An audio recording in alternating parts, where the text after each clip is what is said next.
গল্পের শুরুতে আমরা দেখি ব্যারি নামের এক মানুষকে, যে তার বাড়িতে কয়েকটা ব্যাগ ভর্তি টাকা নিয়ে এসেছে। কিন্তু এই টাকা দেখে ব্যারি চিন্তায় পড়ে গেল। এত টাকা সে রাখবেই বা কোথায়? বাড়ির ভেতর তো আগে থেকেই টাকা গাদা গাদা করে ভর্তি, এমনকি মাটির নিচে পুঁতে রাখার জায়গাটাও শেষ। যেখানেই সে মাটি খোঁড়ে পুরনো পোতা টাকা বেরিয়ে আসে। তখন ব্যারি ভাবে, এই টাকাগুলো ঘোড়া রাস্তা বলে রেখে দিই। কিন্তু দরজা খুলতেই যা ঘটলো তা অদ্ভুত। একসাথে অগণিত টাকা তার উপর ঝরে পড়ল। পুরো আস্তাবল যেন টাকার পাহাড়ে ভর্তি হয়ে গেছে। কিন্তু এই পর্যন্ত তার কাছে এত টাকা কখনো ছিল না। কয়েক বছর আগেও তিনি ছিলেন কেবল একটা এয়ারলাইনের পাইলট। ব্যারির বান্ধবী ল্যাসি খুব সুন্দরী, তাদের জীবনটা তখন শান্ত আর সুখী ছিল। ব্যারি ভাবতো তার জীবন এমনি সুখে কাটবে, কিন্তু হঠাৎ বিপদ এসে কড়া নাড়ে।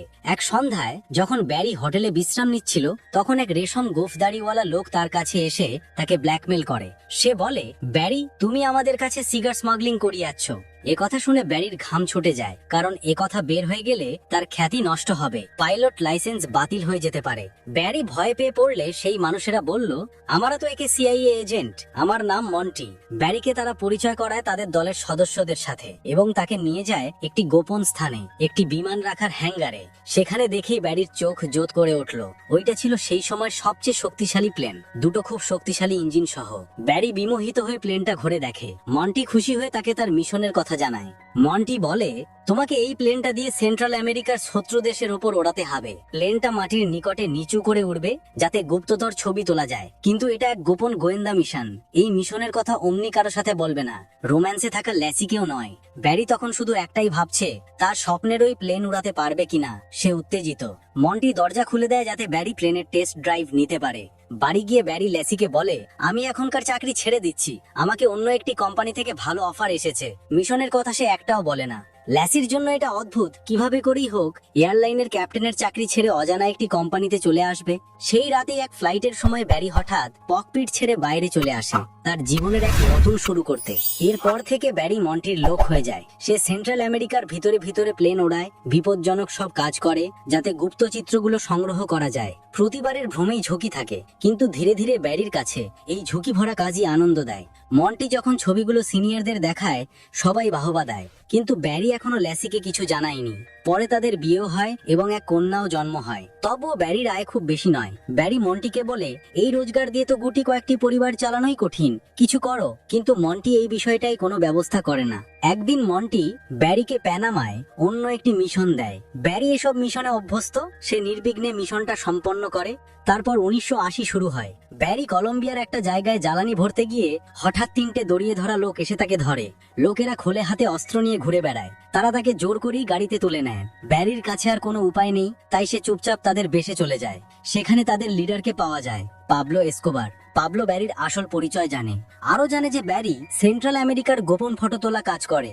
তখন ব্যারি ব্যাগমুখ পেয়া বোঝানোর চেষ্টা করে যে সে কেবল একটি কোম্পানির জন্য কাজ করে, সিআইএ নয়। কিন্তু পাবলো পুরো সত্যি জানেই। তার উপর হাসি ফোটে। পাবলো বলে, আমি তোমাকে কোনো ক্ষতি করব না, তবে আমাকে তোমার কিছু সাহায্য লাগবে। একটু স্মাগলিং করতে হবে আমার জন্য। তুমি আমার জিনিসগুলো উড়িয়ে নাও, প্রতিটি ডেলিভারির বিনিময়ে আমি তোমায় 1 কেজি করে $2000 দিই।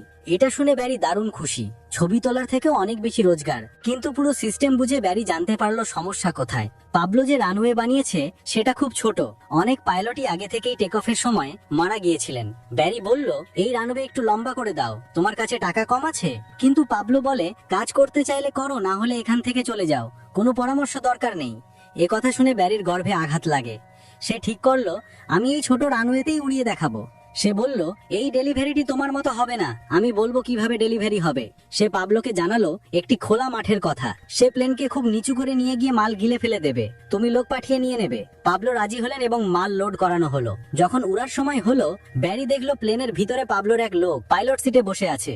কিন্তু ব্যারি জানিয়েছিল প্লেনটাতে ইতিমধ্যেই প্রচুর মাল আছে, আর এতে বেশি ওজন থাকবে না, তাই ওই ব্যক্তিটাকে নামিয়ে দেওয়া হলো। তারপর ব্যারি রওনা দিল। পাবলো শুভেচ্ছা হিসাবে ব্যারিকে একটি ক্রস উপহার দিল। ব্যারি প্লেন নিয়ে উড়ে চলে। অদ্ভুত ভাবে সে জানে না যে পাবলো এবং তার লোকেরা আসলে বাজি ধরেছে যে ব্যারি ওই ছোট রানওয়েতে প্লেনটা উড়িয়ে তুলতে পারবে কিনা। ব্যারি বেছে বেছে টেক অফ করে। মাল ভারী হওয়ায় প্লেনটা কোটি মুহূর্তের জন্য নিচে নেমে গেল, কিন্তু পরে আবার উড়ে গিয়ে গাছেদের মাঝে দিয়ে বেরিয়ে গেল। কিন্তু যখন সে ইউএসএ এয়ার স্পেসে ঢুকলো, মিলিটারি রেডারে ধরা পড়লো। ব্যারি অজান্তেই দ্রুত সেই পয়েন্টে পৌঁছালো যেখানে তাকে মাল ফেলার কথা। সে অটো পাইলট অন করলো, নিচের হ্যাচ খুললো আর মাল নিচে ফেলে দিল। এইভাবে ডেলিভারি সম্পন্ন হলো। এরপর যখন ব্যারি কলম্বিয়ায় ফিরে এলো, পাবলো ও তার ভাইয়েরা একটি স্বাগতম পার্টি দিল এবং ব্যারিকে তার উপার্জিত টাকায় ভরা ব্যাগটা দিল। কিন্তু ঠিক তখনই কিছু মিলিটারি আসে এবং পাবলোর বাড়িটাকে ঘিরে দেয়। পাবলো ব্যারিকে বলে, তুমি ভিতরে থাকো, আমি বাইরে গিয়ে পরিস্থিতি সামলাবো। ব্যারি কখনো খোলা গোলাগুলির মধ্যে পড়েনি, তার ভয় বাড়তে থাকে। সে টাকা তুলে বাইরে বেরিয়ে লোকদের খোঁজ করতে গিয়ে ধরা পড়ে মিলিটারি সিনিয়রদের দ্বারা। অন্যদের সবাই বেকসুর খালাস পায়, কিন্তু শুধুমাত্র ব্যারি জেলে পড়ে যায়। জেলে যখন ব্যারি খুব কষ্টে থাকে, হঠাৎ মন্টি তাকে দেখতে আসে। ব্যারির মুখে নানা নীল দাগ, দুটো দাঁতও ভেঙে গেছে। এই খবর শুনে ব্যারি একদম ভেঙে পড়ে। মন্টি জানায়, কাল সকাল 6টায় পুলিশ তোমার বাড়িতে তল্লাশি চালাবে। এই কথা শুনে ব্যারির বুকটা হু হু করে ওঠে। সে তার পরিবারকে এই সমস্যায় জড়াতে চায় না, তাই সে মন্টির কাছে বারবার আবেদন জানায়। কিন্তু ব্যারি বুঝতেই পারছিল না আসলে সে ধীরে ধীরে মন্টির জালে জড়িয়ে যাচ্ছে। মন্টি বলে, হ্যাঁ আমি তোমাকে সাহায্য করতে পারি, তবে তার বদলে তোমাকেও একটা কাজ করতে হবে। সে জানায়, পাশের এক দেশে সদ্য সরকার বদল হয়েছে আর নতুন প্রেসিডেন্টের বিরুদ্ধে বহু লোক বিদ্রোহ করছে। এখন আমেরিকা সরকার চায় সেই বিদ্রোহীদের আমরা গোপনে টাকা আর অস্ত্র পাঠাই, কিন্তু কেউ যেন না জানে যে এগুলো আমেরিকা পাঠিয়েছে। মার্কিন যুক্তরাষ্ট্রের নাম কোথাও যেন না আসে। এই গোপন কাজের দায়িত্ব পড়ে মন্টির ওপর। এখন মন্টির হাতে একজন দক্ষ পাইলটও আছে, ব্যারি।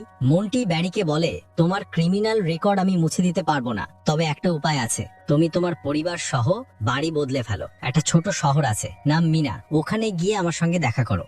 ব্যারির সামনে আর কোনো পথ ছিল না, তাই সে বাড়ি ফিরে যায়। স্ত্রী লাইসি আর মেয়েকে ডেকে বলে, তোমরা তাড়াতাড়ি ব্যাগ গোছাও, আমাদের এখনই এখান থেকে বেরোতে হবে। ব্যারির আচরণে ল্যাসির সন্দেহ হয়। সে বারবার জানতে চায় এসব কি হচ্ছে, কিন্তু ব্যারি তখন কিছুই বোঝানোর অবস্থায় ছিল না। সে শুধু বলল, আমার ওপর ভরসা রাখো। ভোর হতেই পুরো পরিবার সব জিনিস গুছিয়ে জায়গাটা ছেড়ে দেয়। তিনজন এসে পৌঁছায় মিনা নামে ছোট্ট শহরে, যেখানে মাত্র 2000 লোকের বাস। ওরা পৌঁছায় এক ভাঙাচোরা বাড়িতে, যেখানে মন্টি তাদের থাকার বন্দোবস্ত করে রেখেছিল। ঠিক তখনই মন্টিও সেখানে পৌঁছে যায়। ব্যারি বাইরে বেরিয়ে তার সঙ্গে দেখা করে। মন্টি ব্যারিকে একটা চমকপ্রদ উপহার দেয়, প্রায় 2000 একর জুড়ে একটা বিশাল এয়ার স্ট্রিপ। মন্টি বলে, এখন থেকে এই জায়গাটা পুরো তোমার। ব্যারির চোখকে বিশ্বাস করতে পারে না। সে চারপাশে তাকিয়ে দেখে সবকিছু তার, অথচ কিছুদিন আগেই মন্টি তার মাইনে পর্যন্ত বাড়ায়নি। তারপর মন্টি একটা কাঠের বাক্স খুলে দেখায়, ভেতরে ধর্তি AK-47 রাইফেল। মন্টি বলে, তোমার কাজ হলো এই অস্ত্রগুলো ওই দেশে পৌঁছে দেওয়া। মন্টি ব্যারিকে একটা মানচিত্র দেয়, যেখানে দেখানো আছে কোথায় কোথায় সেনা মোতায়েন আছে আর কোন রাস্তা দিয়ে গেলে ধরা পড়বে না। মন্টি আরো টাকার ব্যাগ দেয়, যে টাকাগুলো মিলিটারি পাবলোর বাড়ি থেকে জব্দ করেছিল। এখন আর ব্যারির না বলার কোনো কারণ নেই। সে বুঝে যায় এবার ল্যাসিকে সব খুলে বলার সময় এসেছে। ল্যাসি ভীষণ রেগে যায়, কারণ ব্যারি তাকে শহর থেকে এনে এই ছোট্ট গ্রামে ফেলে দিয়েছে। এখানে না আছে টিভি, না ওয়াশিং মেশিন। সে বলে, এভাবে মেয়েকে মানুষ করব কি করে? তখন ব্যারি ব্যাগ খুলে টাকাগুলো দেখায়, হেসে বলে, এতেই আসবে ওয়াশিং মেশিন, চাইলে আরো কিছু কিনে ফেলো। সে মেঝেতে নোট ছড়িয়ে বলে, এই টাকায় আমরা সবকিছু করতে পারবো। এই কথা শুনে ল্যাসি চুপ হয়ে যায়। এভাবেই 1981 সাল শুরু হয়। ব্যারি অস্ত্র পরিবহন শুরু করে।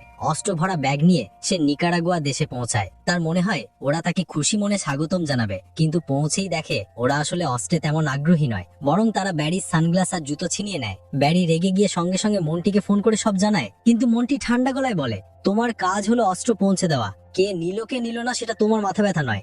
বাধ্য হয়ে সে আবার ডেলিভারিতে যায়, তবে এবার নিজের সুরক্ষার জন্য সঙ্গে নেয় একটা বেসবল ব্যাট। যদি কেউ এগোয় মাথা ভেঙে দেবে। সে গম্ভীর গলায় বলে, চুপচাপ বন্দুকগুলো নাও আর এখান থেকে বেরিয়ে যাও। এইবার সে তাদের কিছু উপহারও দেয়, কিন্তু ব্যারি তখনই অবাক হয় যখন দেখে পাবলো আর তার দুই ভাইও সেখানে এসে পড়েছে। তারা মারামারি করতে আসেনি, বরং জানায় এই বিদ্রোহের নাটক আমরাই সাজিয়েছি, যাতে আমেরিকা সাহায্য পাওয়া যায়। তারপর পাবলো ব্যারিকে আগের মতোই স্মাগলিং করার প্রস্তাব দেয়। অবৈধ জিনিস আমেরিকায় পৌঁছে দিতে হবে, কারণ ব্যারির কাছে এখন এমন একটা মানচিত্র আছে যা মন্টি দিয়েছে, যা দিয়ে ধরা পড়ার সম্ভাবনা প্রায় শূন্য। ব্যারি রাজি হয়ে যায়। পরে কয়েকদিন সে নিয়মিত অস্ত্র নিয়ে নিকারাগুয়া যায় আর সেখান থেকে অবৈধ মাল USA তে পাঠায়। যত বেশি কাজ করে তত বেশি টাকা আসে। এখন তার ব্যবসা বড় হতে থাকে। সে আরো 4 জন পাইলটকে কাজ দেয়, যাতে দ্রুত বেশি ডেলিভারি দেওয়া যায়। যখন ব্যারি টাকায় গড়াগড়ি খাচ্ছে, তখন CIA নতুন পদক্ষেপ নেয়। তারা শুধু অস্ত্র পাঠাতে চায় না, বরং চায় এই বিদ্রোহীদের USA তে এনে ট্রেনিং দিতে, যাতে তারা দেশে ফিরে গিয়ে সরকার উল্টে দিতে পারে। ব্যারি জিজ্ঞাসা করে, ট্রেনিং কোথায় দেবে? মন্টি হেসে বলে, তোমাকে 2000 একরের এয়ারপোর্ট দিয়েছি, একটু জায়গা দে ভাই। ব্যারির তাতে কিছুই এসে যায় না। যেখানে সে অবৈধ মাল নামাচ্ছে, এখন সেখানে শুধু মানুষ নামানো হবে। কিন্তু সবকিছু যেমন সিআইএ ভেবেছিল তেমন হলো না। যেই দরিদ্র আর অনাহারে ক্লান্ত বিদ্রোহীরা ইউএস মাটিতে পৌঁছায়, তারা সেখান থেকে পালিয়ে যায়, বলে আমরা আর ফিরে যাব না। তবুও ব্যারির তাতে কোনো পরোয়া নেই। কিন্তু এরপরই তার সামনে আসে সবচেয়ে বড় সমস্যা, অতিরিক্ত টাকা।